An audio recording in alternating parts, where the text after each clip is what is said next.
the golden child and the invisible daughter. I grew up in a beautiful white colonial house in Connecticut, but inside it was a war zone of favoritism. My mother, Donna, had a simple rule. My sister Julia was the investment, and I was the overhead.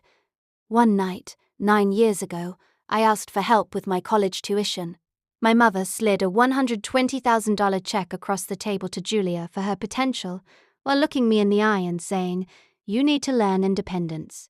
If you want it bad enough, you'll find a way." That night, I packed one suitcase and left with $340 in my pocket. The gritty survival. For the next 4 years, I lived a life my parents couldn't imagine. I worked 3 jobs, scrubbing floors at an Italian restaurant, working the graveyard shift at a gas station, and cleaning dorms on weekends.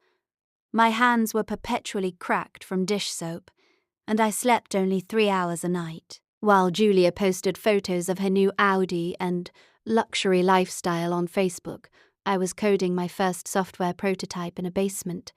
I changed my last name to Alcott to erase every trace of the family that abandoned me. The billion-dollar client. Fast forward 9 years. I am now the CEO of MedBridge Solutions, a multi-million-dollar health tech company. One morning, I received a wedding invitation. My sister Julia was marrying Marcus Webb, the CFO of Lakeview Medical, my company's biggest upcoming client.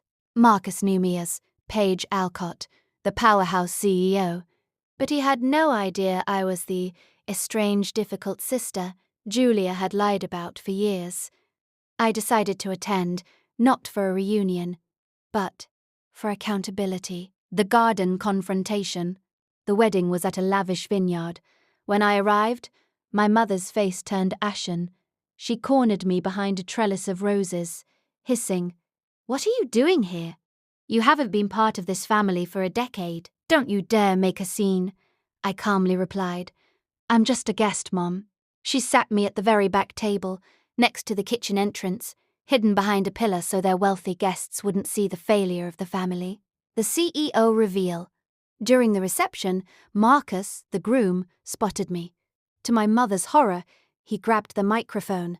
"I have a special announcement," Marcus beamed. "The CEO of our new strategic partner, MedBridge Solutions, is here tonight. She's a Forbes 30 Under 30 star, and, incredibly, she is Julia's older sister, Paige." The room went silent. 200 wealthy guests turned to look at the hidden daughter at the back table. My mother's glass shattered on the floor. The web of lies collapses, but the real bomb was yet to drop. As part of my company's due diligence, we had run a background check on all Lakeview staff, including Julia, who Marcus had hired as an administrator. "Marcus," I said as he walked over, "we need to discuss the credential verification."